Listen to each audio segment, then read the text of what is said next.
Hello and welcome to the Greenfoot tutorial videos. My name is Michael Kölling and I'll show you a bit about Greenfoot. Today I will give you an introduction to Greenfoot, showing you what Greenfoot is all about. So this is in some sense the first of the videos. It's not the first being produced, but it's the one that people probably should watch first if they don't know what Greenfoot is at all. I will just give a very quick run through some of the features of the environment without going into any detail anywhere. If you're interested in detail, you can watch some of the other videos afterwards. What I've got here on screen is the Greenfoot environment with a scenario already being open. That's my crab world scenario. Greenfoot is a Java development environment aimed at producing very graphical, animated applications.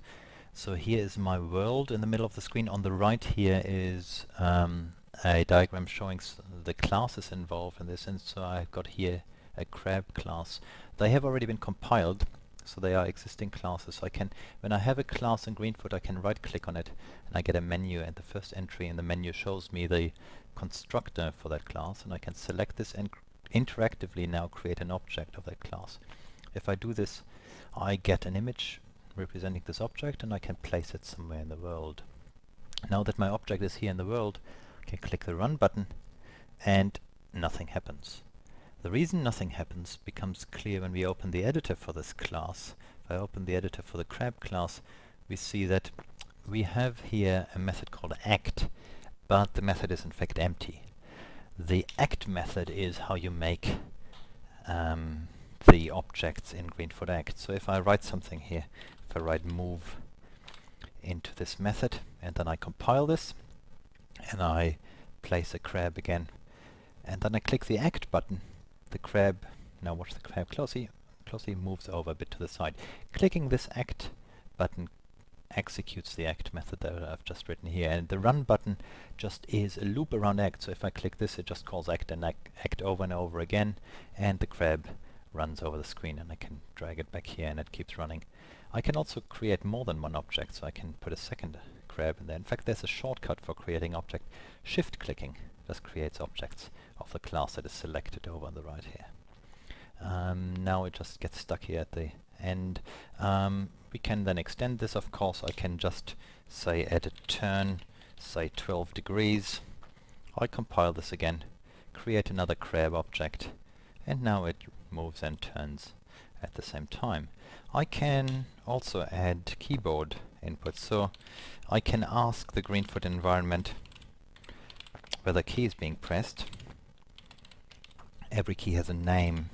Left is the name of the left arrow key, so I can ask whether the left arrow key is being pressed, and if it has been pressed, then I turn. If we try that out, and I put my crab back in here, now it runs, and now I press my left arrow key on the keyboard and there it goes. There we turn around. If we want to turn both ways, that's now of course very easy to do. I just copy and paste this and say, okay, if I press the right arrow key, then I turn the other way. And I'm at a stage already now, after just a few minutes, where my crab runs, and with my arrow keys, pressing here my keys on the keyboard, I can control the crab and I can make it run over the screen. This can now be easily extended into a simple computer game where, you know, the crab is being chased by something else, or you chase something else, and so on. That's one of the examples actually that we use in our teaching with teenagers, absolute beginners to programming. We get them within an hour to write a simple computer game. So that is one of the examples of what you can do with Greenfoot. You can not only do games. Let me just show you a few other examples.